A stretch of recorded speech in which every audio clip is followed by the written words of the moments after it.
Coming up, the Harvard Kennedy School says it is expanding its work with Native nations. Matika Wilbur shares her new book, Project 562, and how she traveled to over 500 federally recognized tribes for it.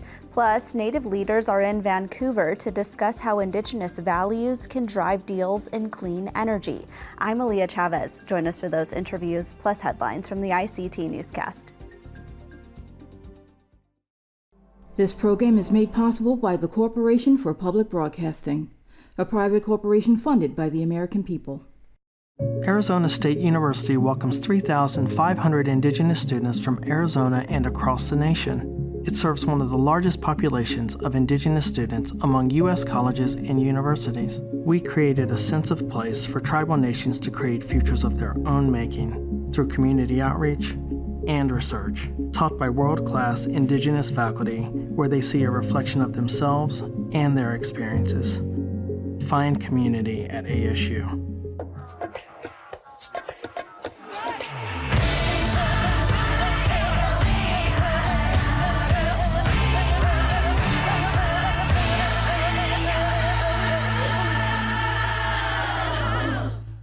Amarawa Hopa, thank you for joining us. 5 institutions are under fire to comply with the federal law, the Native American Graves Protection and Repatriation Act, also known as NAGPRA. Over a dozen U.S. senators called out the institutions on their slow pace of returning Native American remains and belongings. Last week, the University of California, Berkeley, Harvard University, the Ohio History Connection, the Illinois State Museum, and Indiana University received a written request for answers. The senators asked the universities and museums to respond to a list of their written questions within 2 months. The request comes following an investigation by ProPublica and NBC News, which identified these stakeholders as having the largest collections of Indigenous remains in their hands. Senate Committee on Indian Affairs Chair Brian Schatz called the delay from these institutions inexcusable and immoral. Many of the institutions have responded, saying they are working on returning these items to their rightful tribes. The project has been 3 years in the making, and the Northern Ponca Housing Authority broke ground on it last week in Omaha, Nebraska. ICT's Shirley Snavy was there. On a blustery spring day, Ponca tribal members gathered to celebrate the groundbreaking of Ponca Heights. The complex just off South 84th Street will accommodate elderly and disabled tribal members. Joey Nathan directs the Housing Authority. It's going to have 20 units. We'll have 8 duplexes, 1 quadplex, and then a community center at the front of the project. This is just big. It's big. We've wanted this for a long time. We didn't know how long it was going to take to get it, and we're here. We're here today, and I just think it's shown us that anything's possible. Funding for the project comes from federal sources. Alex Villapando is Director of Maintenance. We will be providing nice homes for elder and disabled, zero turn, so they can have a quality life and a place that they can go home. The Ponca tribe covers 15 counties in Nebraska, Iowa, and South Dakota through 5 service areas. We just finished a project in February in Sioux City, so we did an elderly triplex there. In Norfolk, we purchased an elderly triplex, which, was move-in ready. And so, we're going to make sure all of our elders are taken care of, which, as you heard, has been a big dream. And then we're really looking at our homeless population. In Omaha, Nebraska, Shirley Snavy, ICT News. Tribal colleges and universities will soon be able to tap into federal funding to boost clean energy development. The $15 million in aid was announced last week. It is the U.S. government's latest investment to generate sustainable electricity for Native communities. The idea is to use tribal colleges and universities as a conduit to build systems that can cut down on electricity costs for campuses, all while training Native students to learn about the industry. The money from from the Energy Department comes on the heels of a previous funding announcement of $50 million for deploying clean energy technology across Indian country. This, of course, is important because many Indigenous territories continue to operate without basic services like running water, electricity, and internet. Director of the Office of Indian Energy, Wahala Johns, says she hopes microgrids or solar panels will help families meet their basic power needs. A Tlingit filmmaker is shining light on his culture through a new documentary. Indigenous Resistance Now and Then has been making its way through the film circuit. It was screened at the Kama'ai Festival and is showing at the Diversity Cannes Film Festival in France on May 19th. Filmmaker Joe Yates spoke to ICT about why he created the documentary. The purpose for making this film was to hopefully inspire people to learn their culture, to be inspired to, no matter what happens in their lives, that to keep pushing, keep moving forward, and also to hopefully that some people will be exposed to some of our history, because our history is not always told from our people. The film highlights the continual struggle to persevere and revitalize the Indigenous culture. It examines the systemic attempts to erase culture through mandates like the Federal Indian Boarding Schools and the Alaska Native Claims Settlement Act. Through interviews with elders who survived the genocide, the project celebrates the resilience and beauty of Alaska's Indigenous people. And those are the headlines for the ICT Newscast.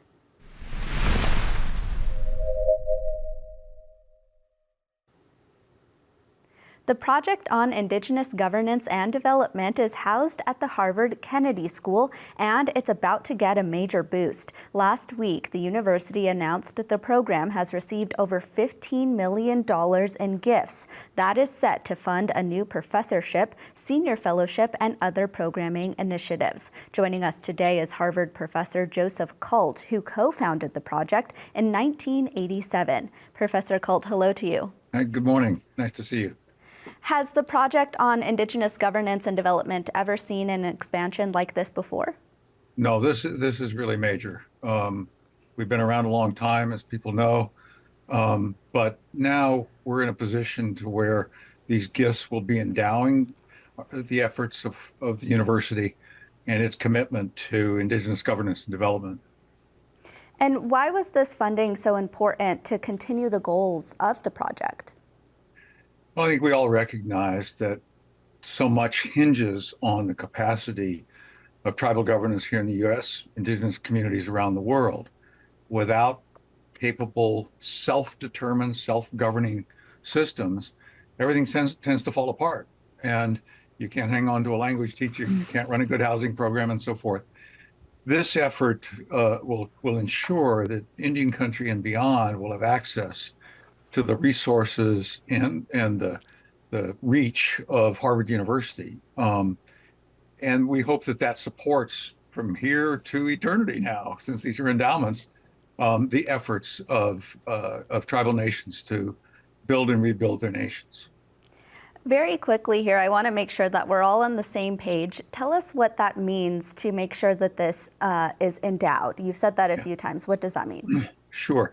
Well, the endowments mean that there's a permanent fund that cannot go away, that the university is committed to, that will guarantee that there will be a full-time senior professor at the university whose job it is to work for and with tribes on governance and development. In addition, there'll be an endowed position forever that will fund a visiting senior tribal leader to be alongside the other world leaders who tend to hang around this place called Harvard, and be treated with the same respect and status that is accorded the leaders of other nations around the world. And then there's an endowment for student programming, so that the native and non-native students here have an opportunity to continue to work and field essentially requests that come into the project from tribes around the country to work on everything from economic development to tribal government to education to environmental protection. So those things will now all be permanent because the funds sit there and only the income off the funds can be used to pay for the professor and so forth, but the body of the fund just sits there forever to support these efforts. Where exactly did this funding come from? We've got some very, very generous donors. The endowed professorship in Indigenous Governance and Development is the result of a gift by the Endeavor Foundation out of New York, which has been a long-time supporter, first of NMAI and as well of the Harvard Project for many, many decades. The Chickasaw Nation has provided a very generous gift, which will fund the student engagement efforts that allow students to work for and with tribes on projects requested by tribes. The Shakopee Metawankinton Sioux community has provided core operating funds to support the general operations so that all this can happen. And then some private donors have supported this senior visiting tribal leader position, so that those are like perfect in the sense that they lay the foundation for this university to never be able to walk away from its commitment to tribal nations and their self-governing powers. You mentioned earlier that this new funding will establish a professorship. Given the data across the country that shows there are very few Native professors, is there a commitment on behalf of Harvard to ensure that this professorship goes to a Native person? Well, certainly that's where the looking is happening. I think by law they're not allowed to guarantee it, but certainly there are some outstanding Native professors out there that have shown through their careers this commitment to supporting the development of tribal governments and more generally tribal communities and economies. So there's an outstanding group of candidates, if you will. The search process has just started. It takes a while, but there'll be a search process by which the new professorship, the Julie Johnson Kidd Professor of Indigenous Governance and Development, gets filled. Well, Professor Joe Kalt of Harvard Kennedy School, thank you so much. Thank you.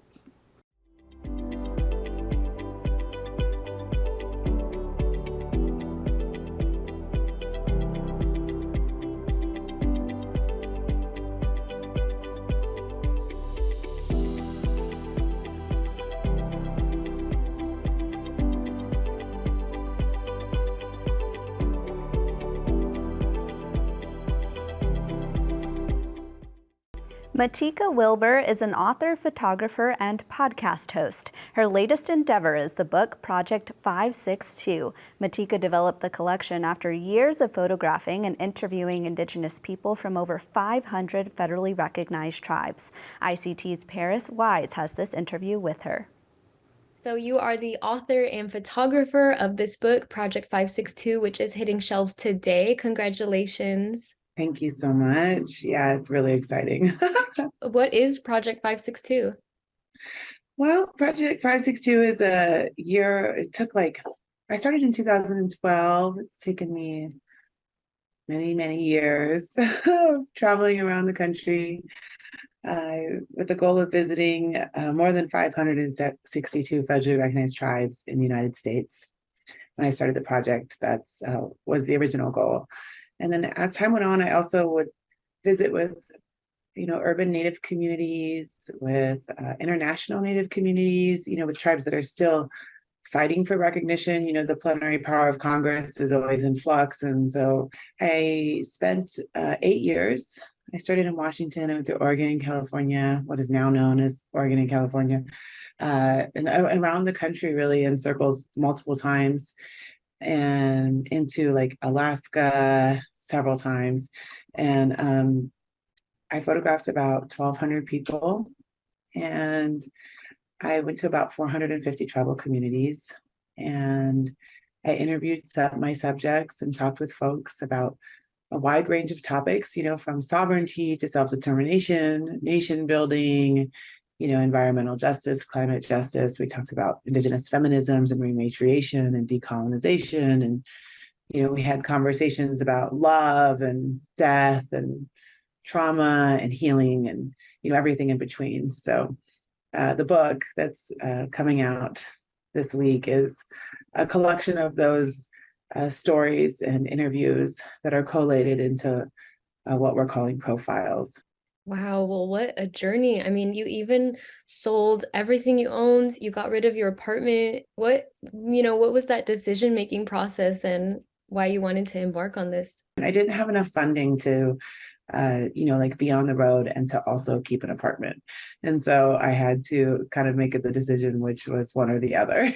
So, yeah. So in the beginning, I spent quite a bit of time in my Honda. I traveled initially in a Honda, and I relied on the kindness of Indian country. I slept on couches and went to community functions, and it was really supported by the community. And then as time went on, I was able to gather more support. We launched a second Kickstarter.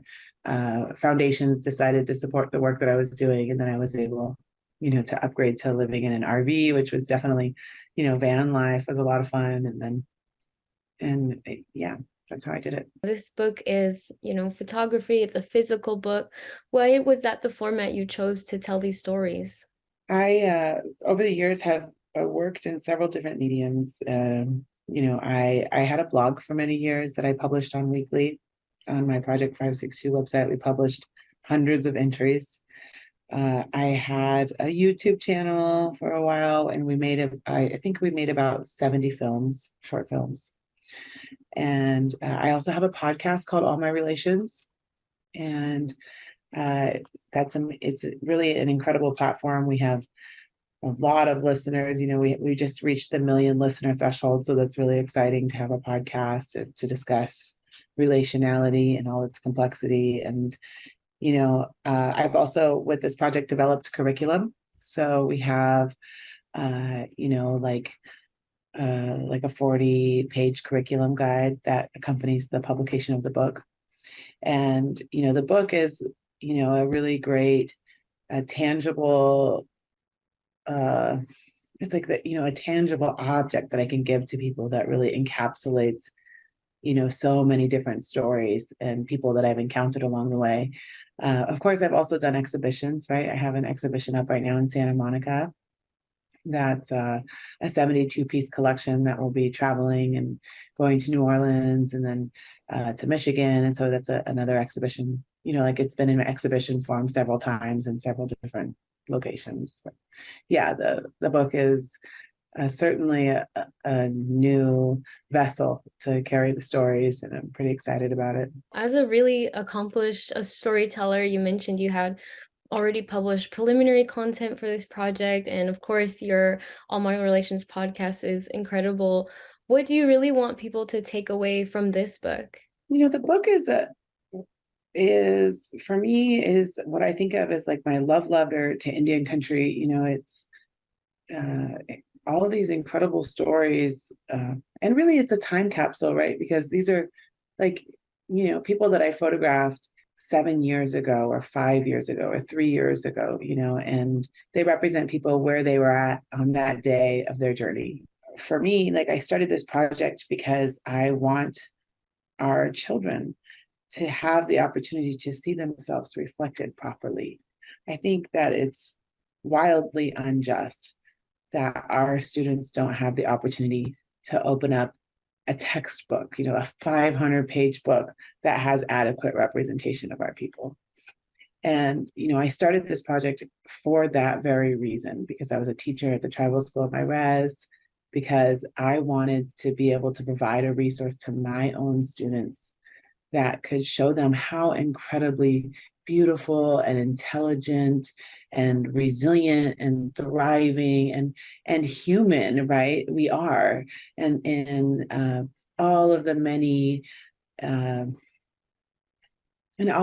ways that and forms that we come in as Indigenous people, right? We're not a monolith, and so we deserve to see the uniqueness and celebrate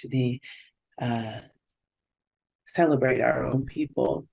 Our children need that. And so for me, when I made this book, I made it for that purpose. And I feel, like blessed and humbled and honored to have been able to bear witness to so many incredible people and stories and communities, and to get to share some of that with people. You're literally bringing everyone in with you on this journey to be exposed and learn about these communities. I can't imagine how difficult it must have been to pick and choose what was going to make it in the book, just based off of every interaction and story that you came across. In a perfect world, I'll get to publish 4 volumes and then everybody can see the whole collection.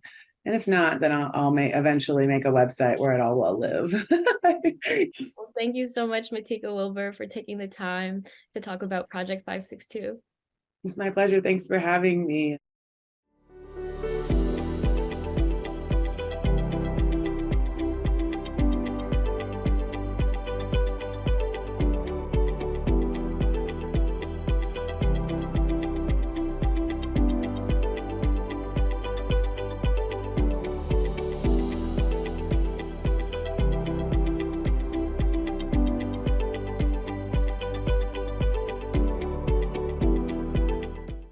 As governments aim to transition to clean energy in the wake of climate change, some of the proposed solutions rely on Indigenous lands and resources. That includes projects like developing batteries for electric cars or hydrogen fuel. So how do Indigenous people make sure they have a say in these conversations? That is the topic underway right now at a conference hosted by the First Nations Major Project Coalition. ICT's Mark Trahant is there and joins us now virtually from Vancouver. Hi, Mark. Hi, Leah. The conference you're at is called the Values-Driven Economy. Tell us what it's about. Sure. If you think about the transition, this planet has to go through the most amazing transition in the history of the world to go from fossil fuel economy to something else. And it's going to require a lot of strategic minerals. And so many of those strategic minerals are on Indigenous lands. And so the tribes involved have to suddenly trust folks that have got a terrible history to say this time it's different. How do we make sure that this time it really is different? And that means tribes going in as equity partners. That means tribes going in with the power to say no. The First Nations Major Project Coalition, and there are 1,500 people here, and they now represent about $40 billion worth of deals, have said that in order to make this work, everybody should have access to the same information. So instead of trusting either the government or companies to hire economists and hydrologists and people who have the expertise to know exactly what's involved, this coalition hires those folks for them so that the tribes and the communities have access to the real best information in order to make an informed decision. What have been some of the greatest takeaways from Indigenous leaders about how to be involved? You mentioned them becoming equity partners. I would say that the amount of innovation going on is really extraordinary. For example, there's a new battery plant that the Six Nations in Ontario have invested in that is now a major partnership with Volkswagen for its electric vehicles. And it'll be cool because you'll be driving an Indigenous car. There are other projects going on ranging from clean hydrogen. And it's interesting because hydrogen can also be used to enhance crops. It's not necessarily just about becoming a transportation. But if you look at climate change, transportation is little more than a third of the problem. So it is really critical to figure out new ways to move things. You mentioned earlier in the broadcast about the community college investment. If you think about the International Agents Administration for Energy says that we're going to need tons of new people trained in electricity. In fact, they tagged it in the United States at 78,000 new jobs just to be experts in electricity. And we're not prepared for that transition. We don't have enough people to do the work. Even though this conference is in Vancouver, what has been the presence of U.S. tribal nations there? There's a lot of U.S. presence. For example, the Nez Perce tribe was here talking about its microgrids. Microgrids are a great example of a new technology where instead of trying to build a major power plant somewhere and stringing lines across the reservation, they'll have a community power plant that's solar-based or something else, but it's all right there within a few blocks, and you don't have to have the same issues with transmission. Tell us about some of the policy leaders who are in attendance there. Wow, it's really amazing. Yesterday, the United States ambassador to Canada spoke. Ministers from both provincial and the federal Canadian government are here. Indian Energy folks spoke. There's a really sustained presence. Corporate leaders are here.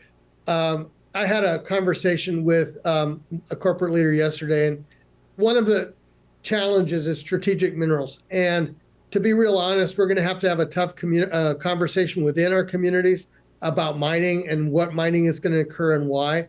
And copper is a good example of that.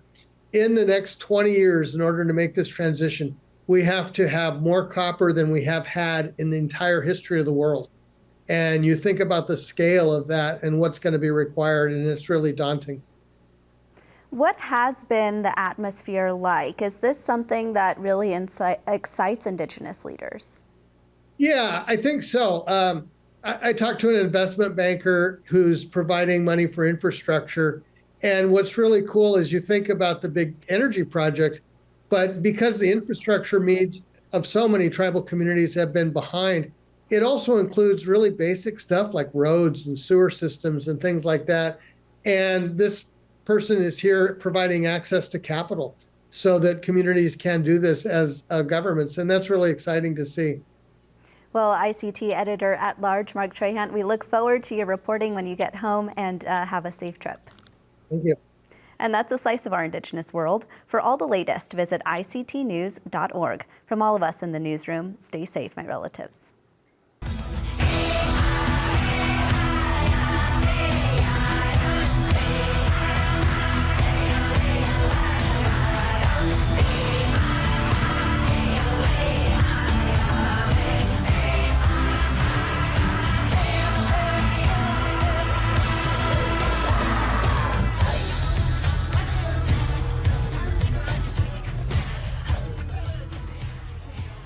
This program is made possible by the Corporation for Public Broadcasting, a private corporation funded by the American people.